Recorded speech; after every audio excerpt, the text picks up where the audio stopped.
नमस्ते दोस्तों, श्रोज वाइबर के दूसरे एपिसोड में आपका स्वागत है। ये तो इंसान बहुत ही जिज्ञासा वाला जीव है और हमेशा नए नए एक्सपेरिमेंट करता रहता है।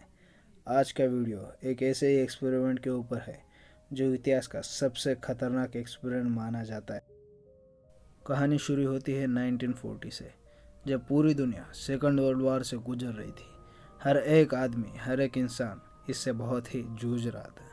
तभी रशियन साइंटिस्ट ने कुछ ऐसा खोज निकाला था जो बहुत ही विध्वंसक और बहुत ही खतरनाक था। उन्होंने एक ऐसा गैस खोजा था जिसे अंदर लेते ही उनकी आर्मी कितने भी दिनों तक बिना सोए काम कर सकती थी। इसका ही उन्हें यूज़ करना था। इसलिए उन्होंने साइंटिस्ट की एक टीम बनाई थी जिसे वो लोगों के ऊपर इस गैस का यूज़ करने वाले थे। और ये जगह पूरी तरह से सीक्रेट थी और किसी को भी इसके बारे में नहीं पता था। इस एक्सपेरिमेंट के लिए उन्होंने 3 अमेरिकी बंधक को लिया था जिन्हें एक रूम में 30 दिनों तक बंद रखना था। उस रूम में उनको खाने पीने के लिए और मनोरंजन के लिए किताबें रखी गई थी और वो गैस भी उस रूम में छोड़ी गई थी। और साइंटिस्ट उन पर 2-वे मिरर से नज़र रखते थे।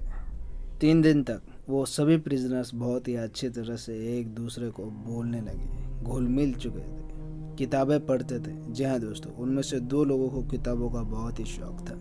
लेकिन 5वें दिन से ये सब कुछ बदल गया। उन्होंने एक दूसरे से बात करना पूरी तरह से बंद कर दिया था। 7वें दिन सबसे कम उम्र वाला आदमी पूरी तरह से अपने मेंटल हेल्थ खो बैठा था।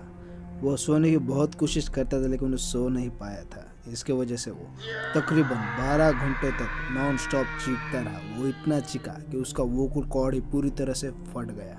लेकिन इस बात का फर्क उन बाकियों के 2 लोगों पर बिल्कुल नहीं हुआ। ये सब होने के बाद भी साइंटिस्ट ने ये एक्सपेरिमेंट जारी रखा।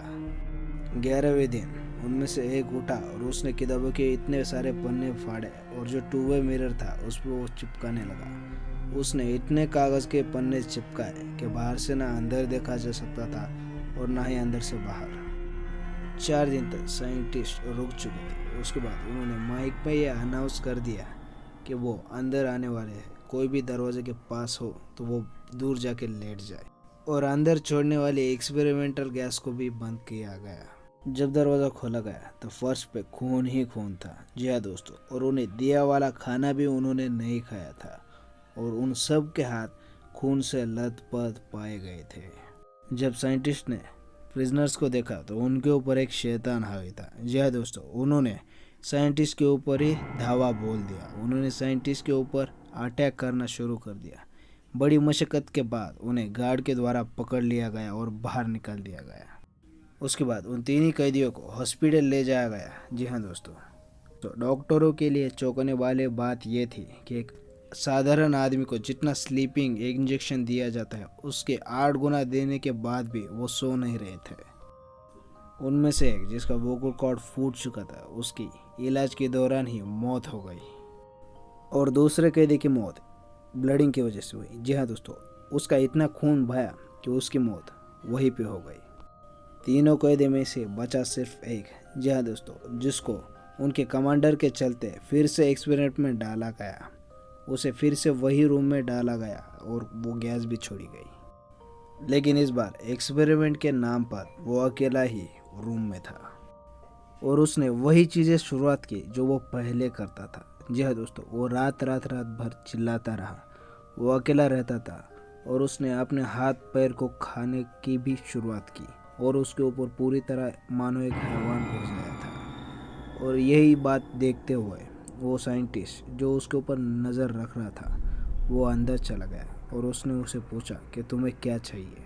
उसके ठीक बाद कैदी ने कहा, मुझे यहाँ ही रहना है और मुझे ये गैस पसंद है। ये सब सुनते ही वो साइंटिस्ट उठता है और उस कैदी को गोली मार देता है और अपने आप को भी गोली मार देता है। और ये रशियन स्लीप एक्सपेरिमेंट यहीं पर ही ख़त्म हो जाता है। पीछे सवाल छूट जाता है सिर्फ एक, क्या ये सच है? अगर ये सच है तो इसके सबूत कहाँ है? आपको क्या लगता है? कमेंट में ज़रूर लिखिए। अगर आपको ये एपिसोड पसंद आ गया है तो इस वीडियो को लाइक कीजिए और शेयर कीजिए। और हाँ, श्रोज वाइबर को सब्सक्राइब करना बिल्कुल भी न भूलें। अलविदा।